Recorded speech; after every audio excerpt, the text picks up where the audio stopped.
మర్చిపోను. నేను కూడా ఇక్కడ దాకా వచ్చి నిలబడ్డాను అంటే, ఇప్పుడు ప్రధానమంత్రి గారు మన అందరూ అడుగుతున్నారు, మీరు పార్లమెంట్లో మీరు కూర్చొని క్యాబినెట్ ర్యాంక్ తీసేసుకోవచ్చు కదా. అది నేను ట్రాన్సాక్షన్ కాదు, నాకు దేశం మీద ఇష్టం. నాకు నచ్చిన నాయకుడు, మనకు నచ్చిన పార్టీ బీజేపీ తెలియదు తప్ప కూర్చోబెట్టి నేను ఈ పదవి నేను మీకు చేశాను కాబట్టి నాకు ఒక ట్రాన్సాక్షనల్ బేసిస్ మీద రాజకీయం చేయండి.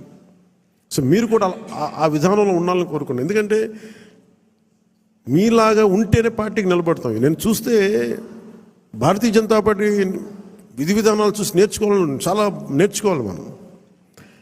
ఆర్ఎస్ఎస్లో ఒక ఫ్లోట్ చేసిన ఒక పార్టీ అది.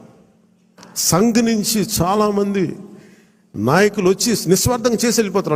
వాళ్ళు గుర్తింపు కూడా ఉండదు. జనరల్ సెక్రటరీ అవుతారు, నెక్స్ట్ మినిట్లో వాళ్ళకి మళ్ళీ కార్యకర్తలు వెళ్ళిపోతారు. Of course that's